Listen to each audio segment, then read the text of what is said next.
여러분, 지난주에 우리는 마가복음 2장 18절부터 22절의 말씀에 좀 깊이 있게 살펴보고자 진행을 했어요. 그래서 금식에 대한 본래의 의미, 하나님이 금식에 대해서 이렇게 명령하실 때 왜 그러셨을까? 그리고 그들이 지금까지 금식함으로 예수님을 영접하지 못하고 믿지 못하는 이유가 무엇이었을까?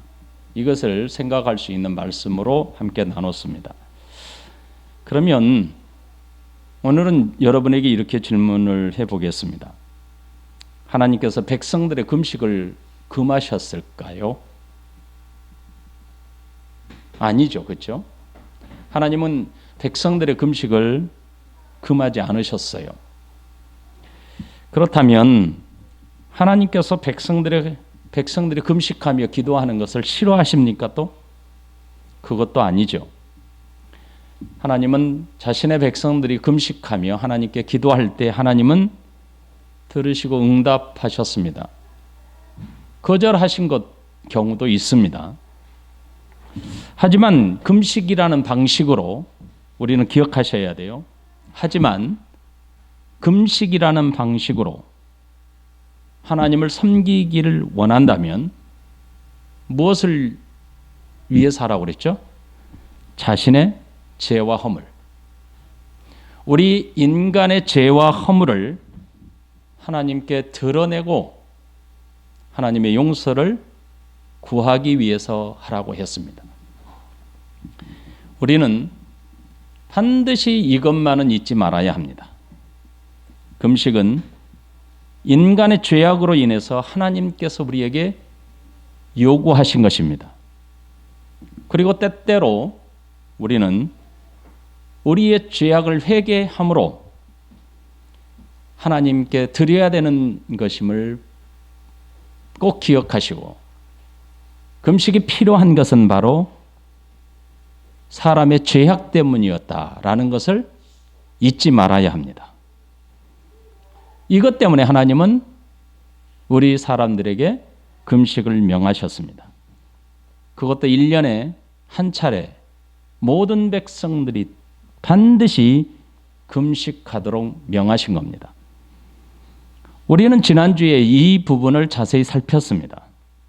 하나님께서 직접적으로 금식을 명한 것은 유일하게 단 한 번 있었다고 했습니다. 그것은 바로 속죄일. 이 속죄일에 하나님은 모든 백성들에게 반드시 금식하도록 명령을 내리셨습니다.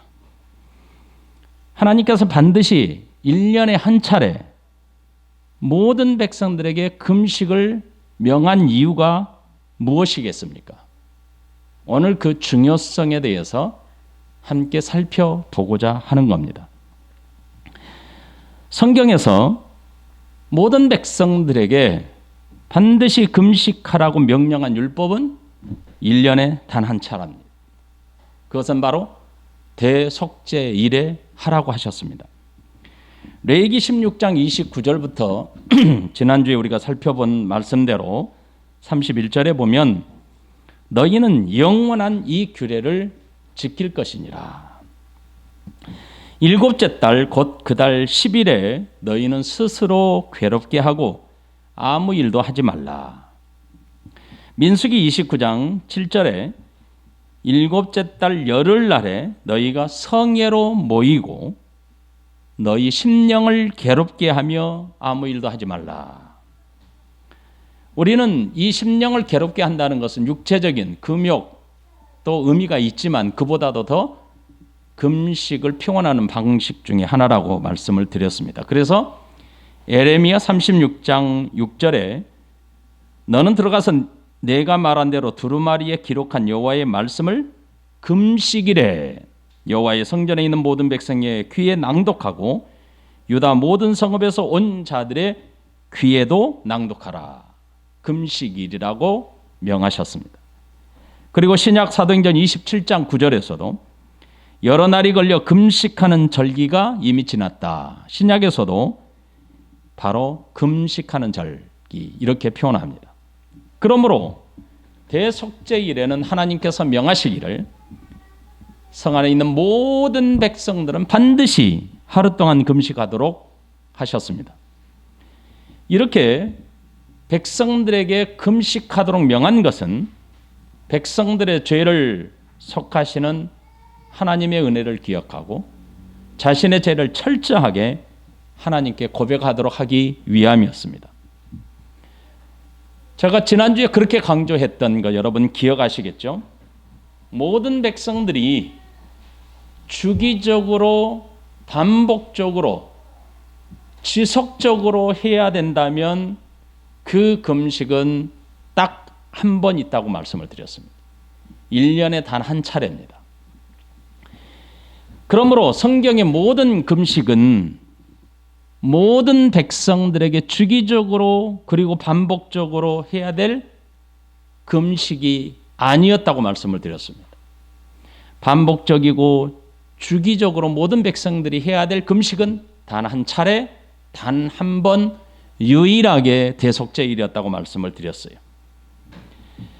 그런데 그 대속죄일에 하나님이 명하신 금식이 7월 10일 날 진행이 됩니다. 여러분 6월절은 무엇 때문에 하나님이 지키라고 하셨습니까? 그것은 바로 재앙을 면하고 하나님이 저들을 구원하셨다라고 하는 표징 때문에 지키라고 하신 겁니다. 이것도 대대로 지키라 명하셨습니다.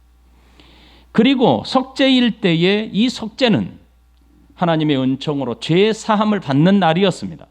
그래서 이 대속죄일은 1년 중 가장 엄숙하고 가장 성스럽게 지내는 날이기도 합니다. 여러분 속죄일은 나팔절 지킨 후 10일째 되는 날입니다. 그래서 그날에는 엄숙하게 지키게 되고 이날은 바로 7월 9일 해질 때부터 7월 10일 해질 때까지 모든 백성들이 일이 금지됩니다. 사사로운 일까지도 금지되고 엄격하게 금식하며 자신의 죄를 회개하라고 하나님이 명하셨습니다. 오늘 이 본문을 잘 살피기 위해서 레위기 23장을 자세히 살펴보겠습니다. 레위기 23장 26절로 32절 말씀을 보십니다. 레위기 23장 26절 23장 26절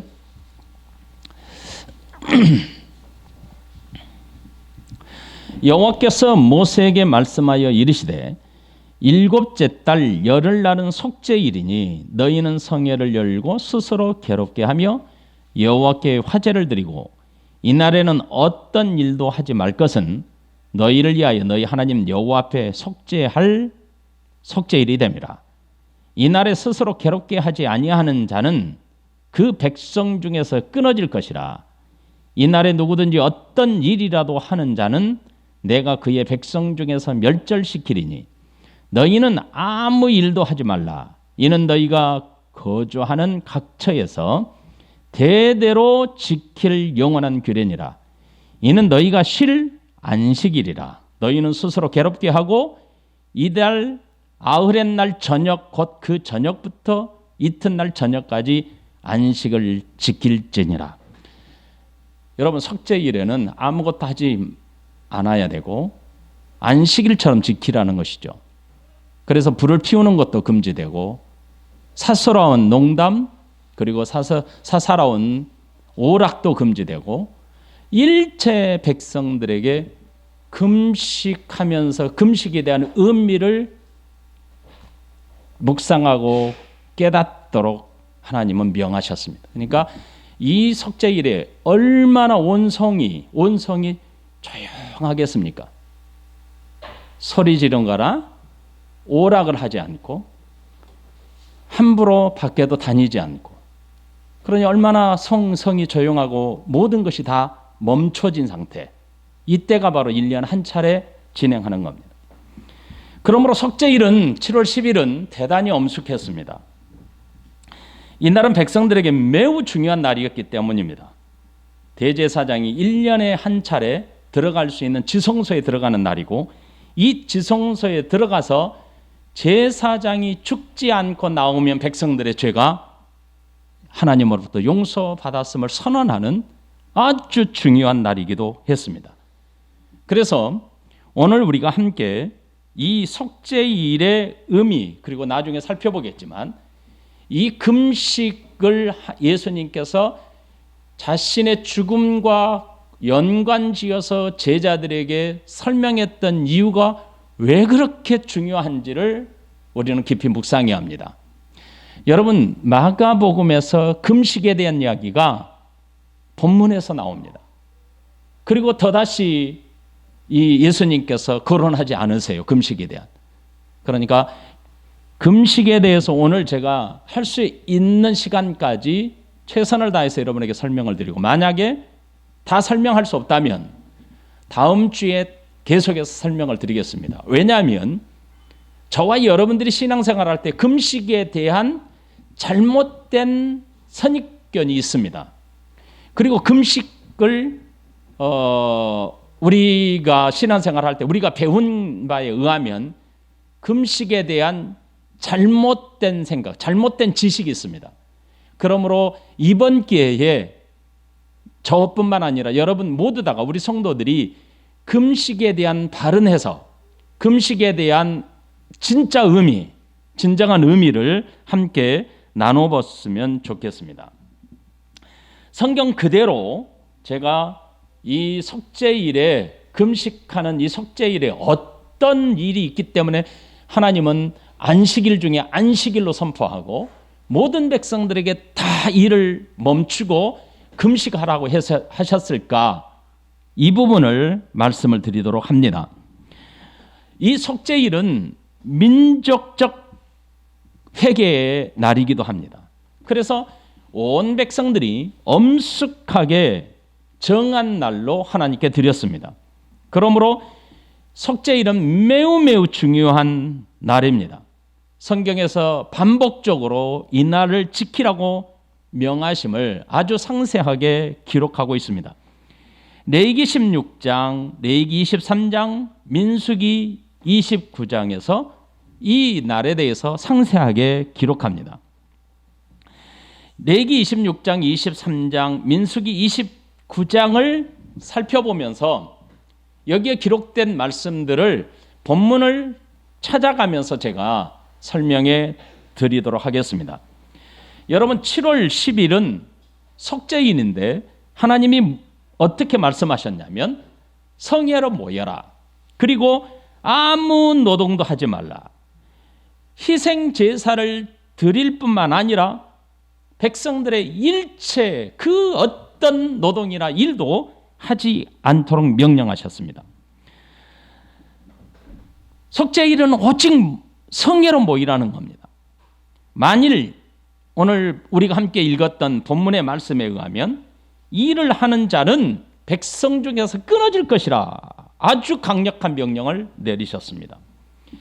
백성들은 모든 절기를 지킬 때처럼 아무 일도 하지 않아야 했습니다. 그리고 속죄일에 대한 규칙, 속죄일에 대한 하나님의 이 말씀은 다른 절기보다 더 강력했습니다. 그래서 레위기 16장을 펴보세요. 레위기 16장. 레위기 16장 31절 말씀을 보면 뭐라고 되어 있냐면, 이는 너희에게 안식일 중에 안식일인 즉 너희는 스스로 괴롭게 할지니 영원히 지킬 규례라. 이 날에 첫 번째 해야 될 일은 안식일 중에 안식일이기 때문에 그 어떤 노동도 일도 오락도 다 금했습니다. 오직 성회로 모여서 하나님의 말씀을 듣고 회개하는 일을 했습니다. 그리고 저들은 금식해야 했습니다. 레위기 23장 27절에서 스스로 괴롭게 하라. 민수기 29장 7절에 심령을 괴롭게 하라. 이런 말씀들은 이미 지난주에 함께 말씀을 드린 것처럼 금욕이나 육체적 억압, 육체를 괴롭게 하라는 의미로 해석하기보다는 그것보다도 더 깊은 의미인 금식을 표현하는 방식이다, 이렇게 말씀을 드렸습니다. 그리고 스스로 괴롭게 하라는 이 언어의 단어의 깊은 뜻 안에는 겸비하라, 스스로 준비하라, 자기 자신을 부인하라, 이런 의미가 함께 포함되어 있습니다. 그러므로 이 스스로 괴롭게 하라고 명령하신 것은 다른 절기, 구약에 나타난 7번의 절기 중에서 그 어떤 절기에도 명하지 않는 규례입니다.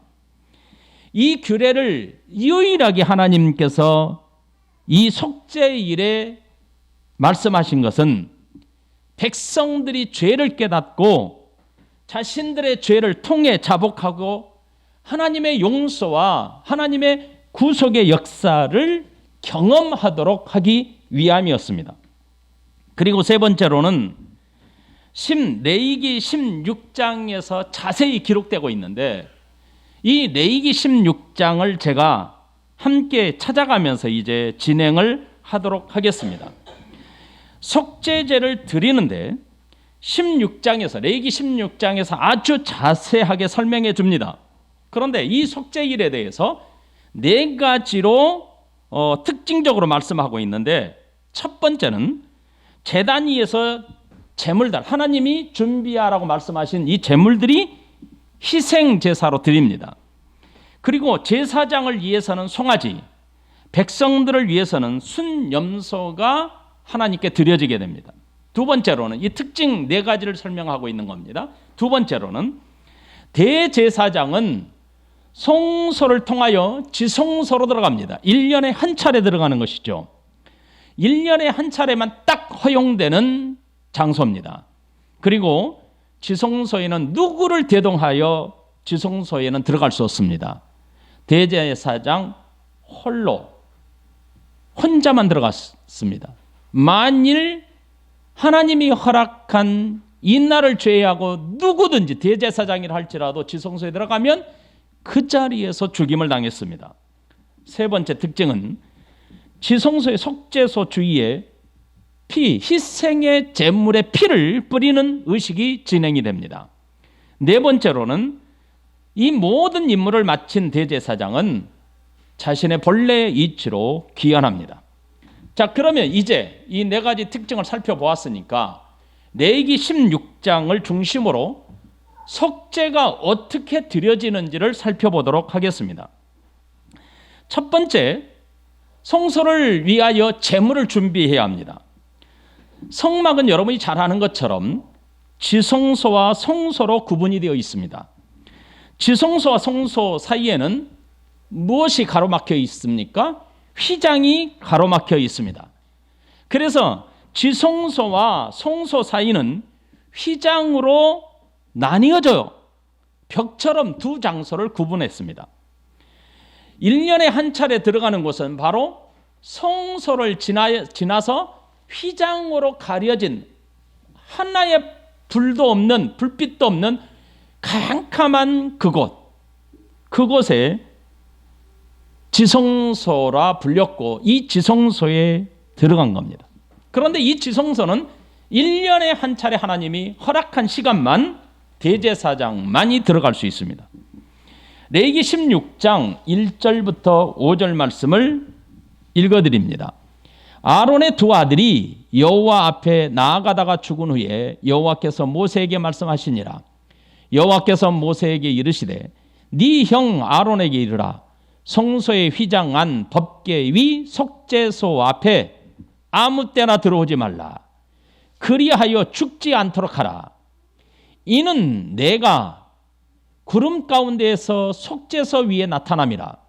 아론이 성소에 들어오려면 수송아지를 속죄 제물로 삼고 순양을 범죄물로 삼고 거룩한 세마포 속옷을 입으며 세마포 속바지를 몸에 입고 세마포 띠를 띠며 세마포 관을 쓸지니 이것들은 거룩한 옷이라 물로 그의 몸을 씻고 입을 것이며 이스라엘 자손의 회중에게서는 속죄 제물로 삼기 위하여 순염소 2마리와 번제물로 삼기 위하여 순양 1마리를 가져갈지니라. 이렇게 말씀합니다. 여러분, 레위기 10장 1절부터 2절에서 아론의 두 아들 나답과 아비후가 여호와께 잘못 명하시지 않는 잘못된 불을 담아다가 하나님께 분향하여 드리다가 그 불이 여호와 앞에 나와서 두 아들을 삼켰습니다. 그 일이 있은 후 16장 1절부터 2절에 하나님은 누구도 지성소에 들어오지 못하도록 명하셨습니다. 금하셨습니다. 하나님은 누구든지 지성소에 들어갈 수 없게 하셨습니다. 대제사장만이 1년에 딱 한 차례 무엇을 위하여? 속죄제의 예식을 드리고 들어갈 수 있도록 허락하셨습니다. 그것이 바로 7월 10일입니다. 이때가 바로 대속죄일입니다. 그러므로 백성들의 죄, 대제사장의 죄, 속죄를 위하여 바로 속죄를 행하기 위하여 하나님으로부터 용서와 은혜를 위하여 대제사장이 그곳에 들어갔던 것입니다. 그래서 대제사장이 지성소에 들어가도록 하신 것은 자신과 가족 그리고 모든 백성들을 위하여 그렇게 하라 명하십니다. 오늘 우리가 함께 읽었던 말씀 중에 대제사장 자신과 가족을 위해서 수송아지와 번제로 드릴 수 있는 수양을 준비하라 이렇게 명하십니다. 그리고 제물을 준비한 후에 대제사장은 물로 자신을 깨끗이 씻었습니다. 그리고 나서 속죄 제물을 드리기 위하여 거룩한 세마포로 만든 의복을 입었습니다. 그리고 세마포로 된 속옷을 입고 그 위에 고이를 입고 그 위에 세마포로 된 띠를 띠고 세마포로 된 관을 썼습니다. 그리고 백성들을 위하여 제물을 준비했는데 그것은 바로 속죄제를 위하여 순염소 2마리와 순양 1마리를 준비하도록 했습니다. 여러분, 대제사장과 바로 가족을 위하여 속죄제 준비는 수송아지를 드리도록 하나님이 명하십니다. 16장 16절 보세요. 아론은 자기를 위한 속죄제에 수송아지를 드리되 자기와 집안을 위하여 속죄하고 이렇게 말씀합니다. 대제사장은 먼저 자신의 죄 그리고 자신의 가족의 죄를 위하여 수송아지를 드리고 속죄했습니다. 그리고 하나님께서는 백성들을 위하여 제비를 뽑힐 2염소를 준비하라고 합니다. 6절부터 10절 말씀, 아론은 자기를 위한 속죄제의 수송아지를 드리되 자기와 집안을 위하여 속죄하고 또 그 2염소를 가지고 회막문 여호와 앞에 두고 2염소를 위하여 제비 뽑되 한 제비는 여호와를 위하고 한 제비는 아사셀을 위하여 할지며 아론은 여호와를 위하여 제비 뽑은 염소를 속죄제로 드리고 아사셀을 위하여 제비 뽑은 염소는 산채로 여호와 앞에 두었다가 그것으로 속죄하고 아사셀을 위하여 광야로 보낼지라 이렇게 말씀합니다. 대제사장은 백성들의 속죄를 위하여 준비된 2마리 염소를 제비 뽑았습니다. 한 마리는 여호와를 위하고 또 한 마리는 아사셀을 위하였습니다. 여호와를 위한 염소는 백성들의 죄를 속죄하는 제물이었습니다. 그리고 아사셀 염소는 백성들의 죄를 지고 광야로 들어가서 죽임을 당할 염소였습니다. 그러므로 여기서 아사셀이라고 하는 뜻은 내어 보냈다, 팽개쳐졌다, 버림을 당했다.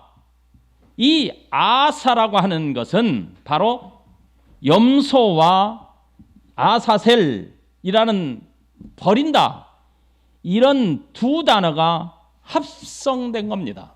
그래서 아사셀이라는 뜻은 염소가 광야로 보내졌다. 다시 말하면 광야로 보내진, 내버려진 염소, 이런 의미를 가집니다.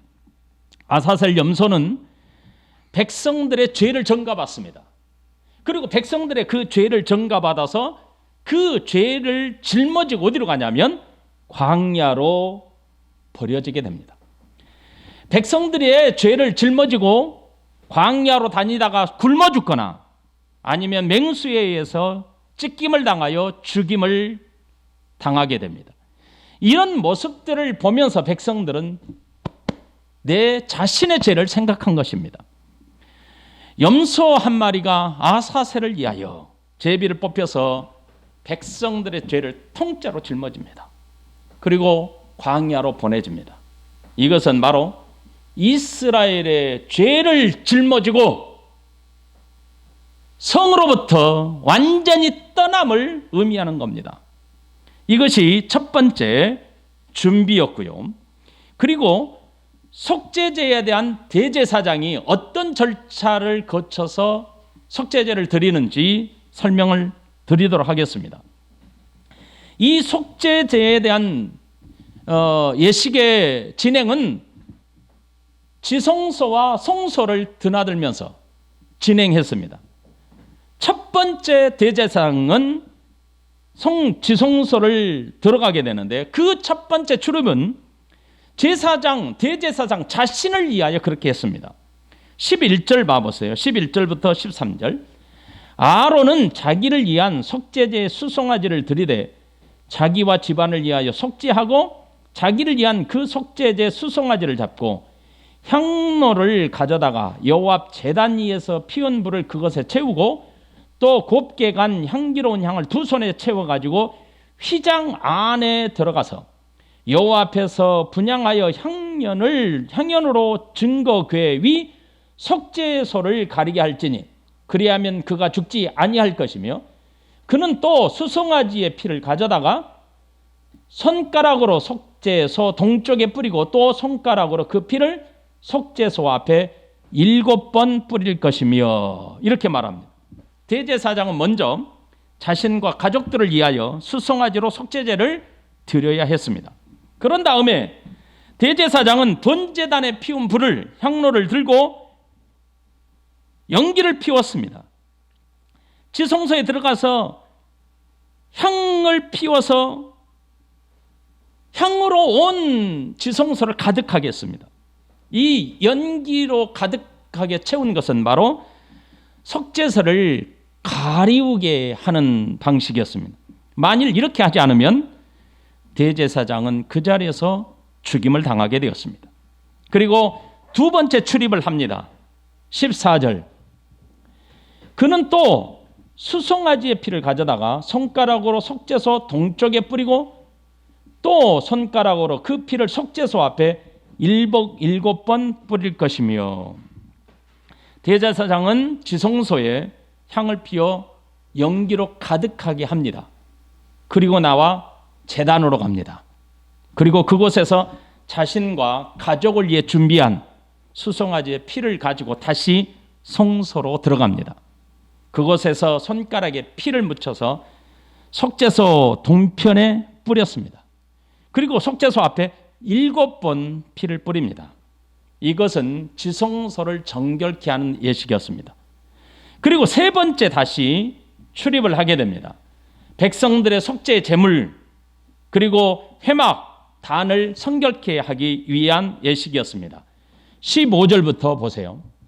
또 백성을 위한 속죄의 염소를 잡아 그 피를 가지고 휘장 안에 들어가서 그 수송아지 피로 행함같이 그 피로 행하여 속죄소 위와 속죄소 앞에 뿌릴지니 곧 이스라엘 자손의 부정과 그들이 범한 모든 죄로 말미암아 지성소를 위하여 속죄하고 또 그들의 부정한 중에 있는 회막을 위하여 그같이 할 것이요 그가 지성소에 속죄하러 들어가서 자기와 그의 집안과 이스라엘 온 회중을 위하여 속죄하고 나오기까지는 누구든지 회막에 있지 못할 것이며 그는 여호와 제단으로 나와서 그것을 위하여 속죄할지니 곧 그 수송아지의 피와 염소의 피를 가져다가 제단 기퉁이 뿔들에 바르고 또 손가락으로 그 피를 그 위에 7번 뿌려 이스라엘 자손의 부정에서 제단을 성결하게 할 것이요 이렇게 말씀합니다. 대제사장은 지성소에서 나와서 성전 뜰로 갑니다. 그리고 성전 뜰에서 백성들을 위한 예비된 속죄 제물을 잡습니다. 그리고 그 피를 들고 휘장에 들어가서 그 피를 속죄소 위에 한 번, 속죄소 앞에 7번 뿌려서 속죄소를 정결케 합니다. 그리고 다시 대제사장은 성소로 나와서 휘장을 향하여 피를 7번, 지성소를 향해 휘장에 피를 7번 뿌렸습니다. 이것은 이스라엘 모든 백성들의 부정과 죄로 인하여 부정하게 된 지성소를 정결하기 위해서 그렇게 하라고 명하신 겁니다. 그리고 나서 성막을 위해서도 똑같은 절차를 통해 정결하게 했습니다. 이때의 제사장은, 대제사장은 누구도 도움을 받지 않고 이 모든 일을 혼자 진행했습니다. 그리고 대제사장이 속죄 규례를 따라서 가족과 온 백성들을 위해 속죄 행사를 모두 마칠 때까지는 아무도 회막 안에 들어갈 수 없었습니다. 그런 다음 대제사장은 번제단에 있는 곳으로 다시 나갑니다. 그리고 그곳에서 속죄 제물로 드려진 수송아지와 백성들을 위하여 드려진 순염소의 피를 함께 섞습니다. 그리고 번제단의 네 기퉁이에 있는 뿔에 피를 발랐습니다. 그리고 또 손가락에 그 피를 묻혀서 그 피를 번제단 위에 7번 뿌렸습니다. 이것은 속죄소와 송소 그리고 번제단을 정결케 하는 예식이었습니다. 그리고 난 뒤에 이렇게 백성들의 모든 죄와 대제사장과 자신들의 가족의 죄를 다 속죄하고 난 뒤에, 그리고 예식을 진행했던 지성소와 송소, 휘장, 제단 모든 것을 다 속죄하고 난 뒤에 아사셀을 보냅니다. 20절부터 22절, 그 지성소와 회막과 제단을 위하여 속죄하기를 마친 후에 살아있는 염소를 들이되 아론은 그의 두 손으로 살아있는 염소의 머리 안수하여 이스라엘 자손의 모든 불의와 그 범한 모든 죄를 아뢰고 그 죄를 염소의 머리에 두어 미리 정한 사람에게 맡겨 광야로 보낼지니 염소가 그들의 모든 불의를 지고 접근하기 어려운 땅에 이르거든 그는 그 염소를 광야에 놓을지니라. 지성소에서 속죄가 끝나면 대제사장은 아사셀을 위하여 뽑힌 염소를 가져다가 염소의 머리에 두 손으로 안수합니다. 그리고 모든 백성들의 불의를 고백하고 죄를 염소에게 전가시킵니다. 아사셀 염소에 대해서는 다음과 같은 예식으로 진행을 합니다. 첫 번째로는 염소 머리에 아론이 두 손으로 안수합니다. 두 번째로는 대제사장이 이스라엘 모든 백성의 불의와 죄를 대신 고백합니다.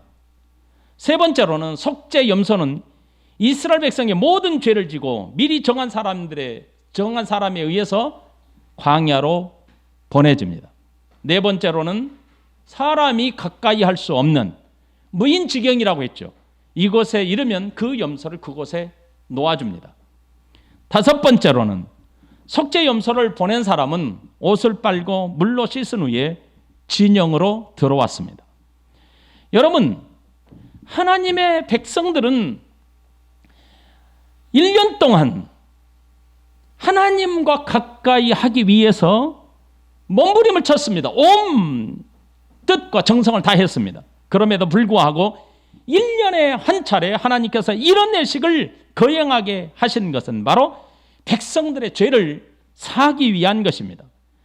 백성들은 하나님 앞에서 자기 자신이 죄인이라는 것을 알아야 합니다. 하나님의 말씀을 어긴 반역죄인임을 인정해야 했습니다. 바로 백성들의 이런 죄악을 위하여 대제사장은 두 손으로 아사셀 염소의 머리에 안수하여 백성들의 죄를 전가시킵니다. 백성들의 죄를 전가받은 염소는 죄를 짊어진 채로 광야로 쫓겨나 죽임을 당합니다.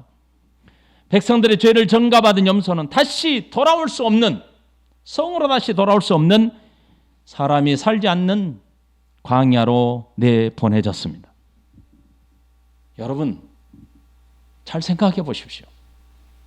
안식일 중에 안식일이라 했습니다. 아무 일도 하지 말고 오직 성회로만 모이라고 했습니다. 온 성이 다 일제히 정지, 조용한 상태. 아사셀 양이 대제사장에 의해서 죄를 전가받고 끌려갈 때를 생각해 보세요. 아무도 없는 광야로 내팽개쳐질 때 그 염소가 울부짖는 소리를 백성들은 다 들어야만 했습니다. 백성들의 죄를 전가받은 염소는 광야로 버려지게 되는데, 이 버려질 때에 울부짖는 소리를 백성들은 듣게 되었을 것입니다. 배가 고파서 울부짖는 소리, 홀로 외로워서 울부짖는 소리. 사람들은 모든 성이 조용했기 때문에 광야에서 들려오는 이 염소의 소리가 온 백성들이 듣고도 남았을 겁니다. 금식하고 있을 그때에 혹이라도 맹수에 의해서 잡혀 먹힐 때, 찢겨짐을 당할 때 그 염소 소리가 얼마나 컸겠습니까? 백성들의 울부짖는 이 소리를 백성들은 듣고 또 들어야만 했던 것이 바로 이 대속죄 일에 진행했던 예식이었습니다. 그리고 세마포 옷을 벗고 몸을 씻고 제사장의 옷을 입고 자신과 백성들의 죄를 위하여 번제를 그리고 난 뒤에 드립니다. 23절부터 25절. 아론은 회막에 들어가서 지성소에 들어갈 때 입었던 세마포 옷을 벗어 거기 두고 거룩한 곳에서 물로 그의 몸을 씻고 자기 옷을 입고 나와서 자기의 번제와 백성의 번제를 드려 자기와 백성을 위하여 속죄하고 속죄 제물의 기름을 제단에서 불사릴 것이요.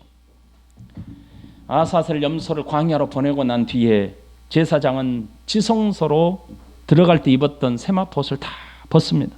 그리고 회막 안에서 물로 몸을 씻습니다. 그리고 대제사장의 옷을 입고 나와서 자신과 백성들을 위하여 번제를 드립니다. 그리고 동시에 속죄제에 드린 희생의 기름을 제단에 불살라 드립니다. 그리고 마지막으로 아사살 염소를 보낸 자에 대한 규례를 정합니다. 26절로 28절에 염소를 아사셀에게 보낸 자는 그 옷을 빨고 물로 그의 몸을 씻은 후에 진영에 들어갈 것이며 속죄제 수송아지와 속죄제 염소의 피를 성소로 들여다가 속죄하였은즉 그 가죽과 고기와 똥을 밖으로 내다가 불사를 것이요 불사른 자는 그의 옷을 빨고 물로 그의 몸을 씻은 후에 진영에 들어갈지니라.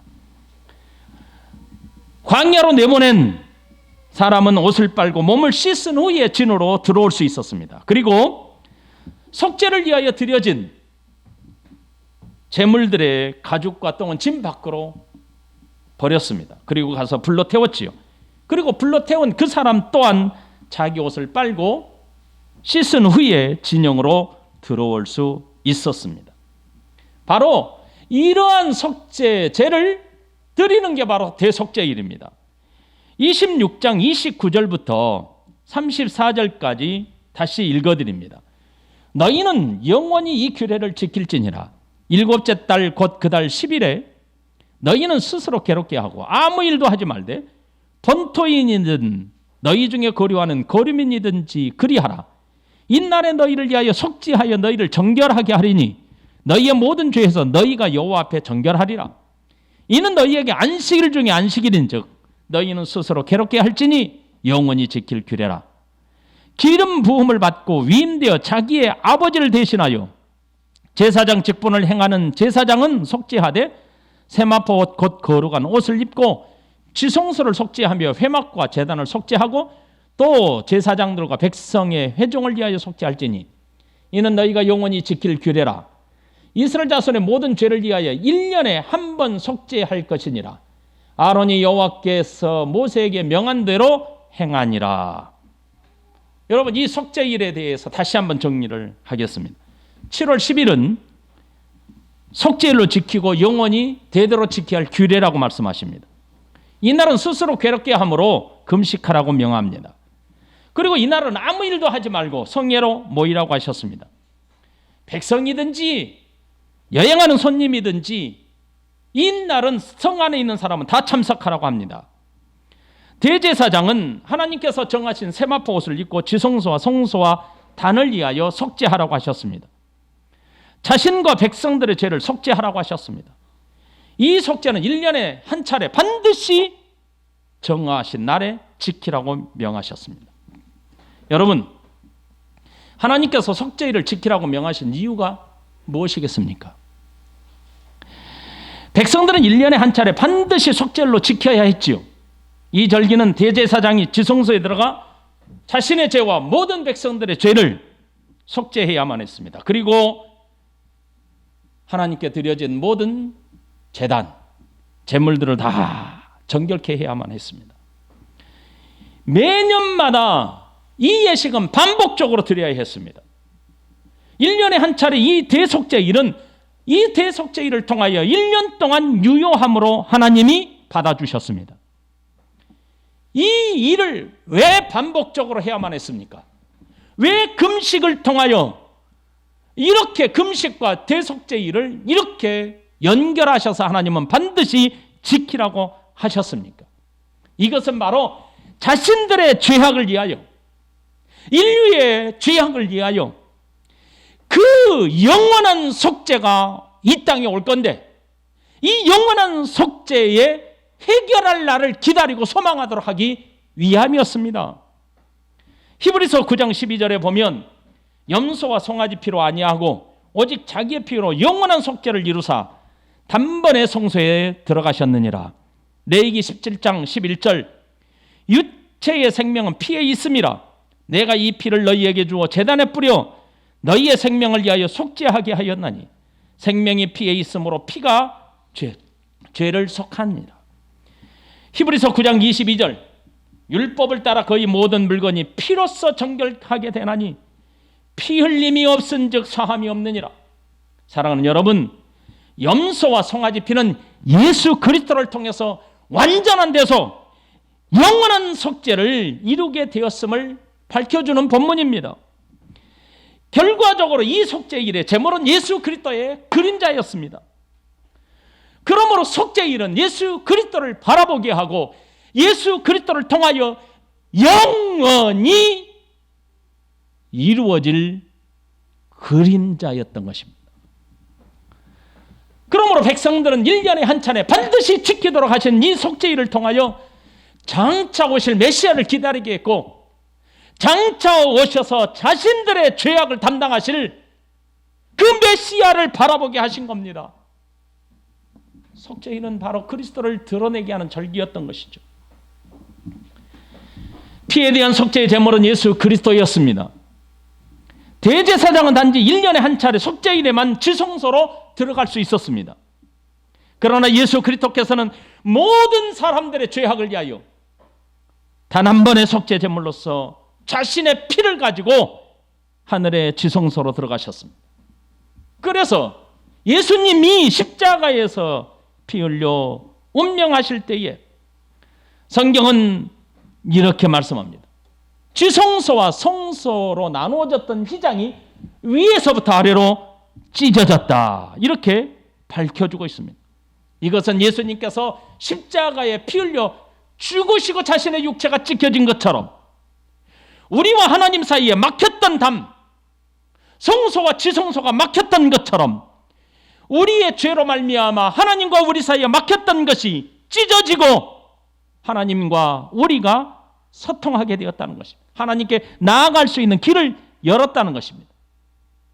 구약의 백성들은 1년에 한 차례 지속적으로 반복적으로 금식하며 이 속죄의 제물을 드렸다면 예수 그리스도께서 오셔서 단번에 희생 제물이 되심으로 더 이상 반복적으로 드려질 제물이 필요 없게 된 것입니다.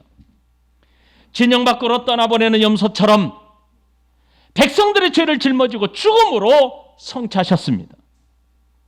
그러므로 속죄일은 그리스도의 피를 이해함이 대단히 중요합니다.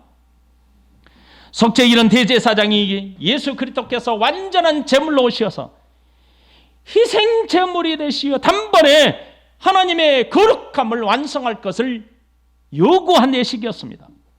그러므로 예수님은 십자가에 피 흘려 죽으실 때 내가 다 이루었다라고 외칠 수 있었던 것입니다.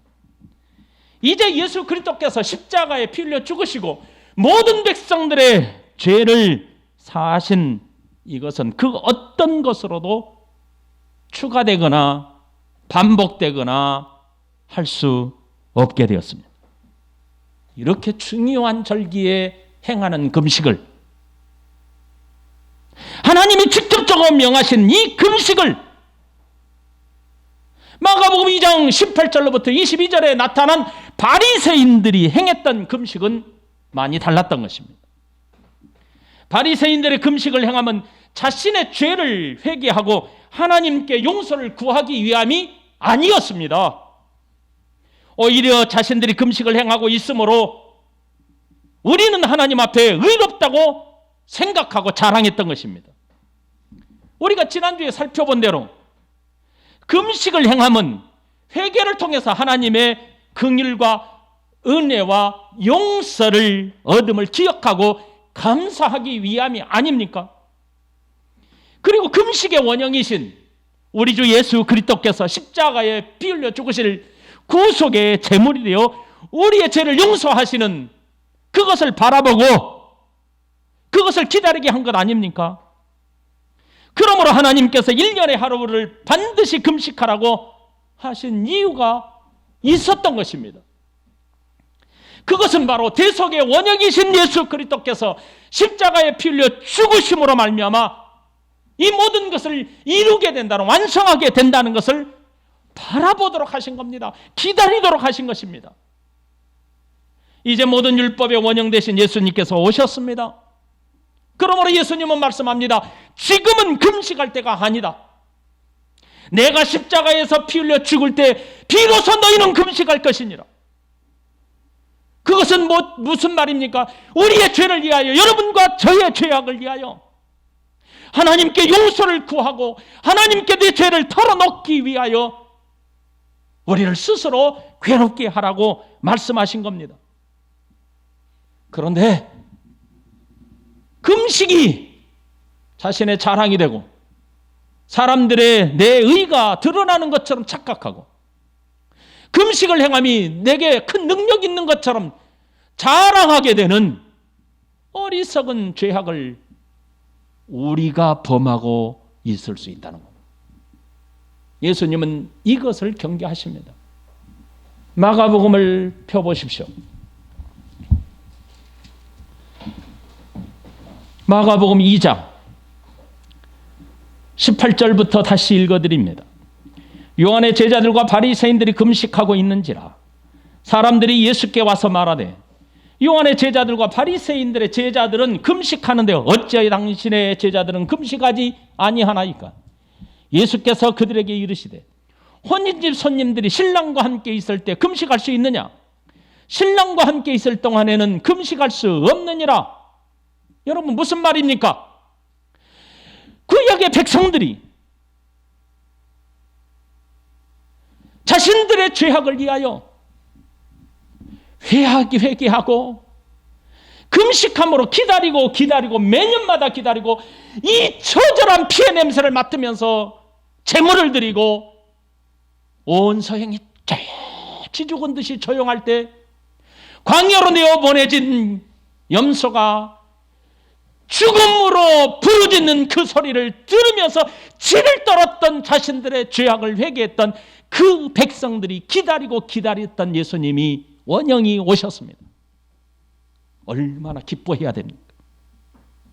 드디어 이런 소리를 듣지 않아도 되고 드디어 그 원형이 오셨기 때문에 모든 백성들이 하나님의 거룩한 나라 잔치에 참여하는 이 혼인자리에 있음이 얼마나 영광스러운 일입니까? 그런데 저들은 이것을 변개시킨 겁니다. 나는 며칠 금식했다. 일주일에 2번씩이나 나는 금식했기 때문에 이 금식으로 하나님 앞에 나는 의롭게 되었다. 오늘날도 우리도 똑같을 수 있습니다. 우리가 금식을 자랑할 수 있습니다. 나는 며칠 금식할 만큼 나는 능력 있는 사람이다. 금식함으로 나는 영이 깨끗한 사람이다. 금식함으로 나는 하나님 앞에 능력받은 사람이다. 나는 금식함으로 온갖 하나님께서 원하시지 않는 일을 자신을 자랑하기 위해서 덧붙입니다. 포장을 합니다. 이것이 바로 바리새인들의 금식의 모습이었다는 겁니다. 그래서 예수님은 말씀하시는 겁니다. 금식할 수 있느냐?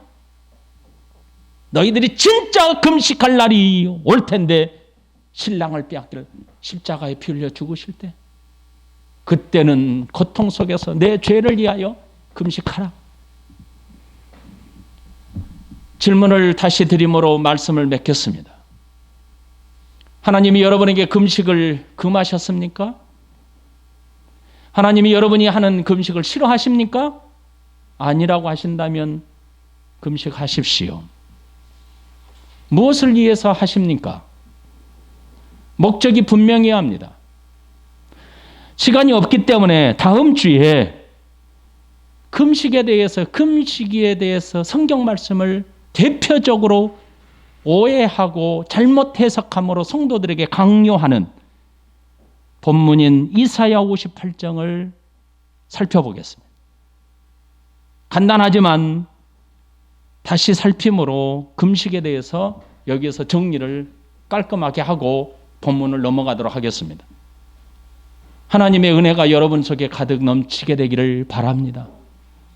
이렇게 중요한 금식에 대해서 오해한다면 하나님이 얼마나 슬퍼하실까요? 저와 여러분들이 하나님을 섬기는 데 있어서 부족함이 없게 되기를 예수님의 이름으로 축복합니다. 우리 다 같이 기도하십시다.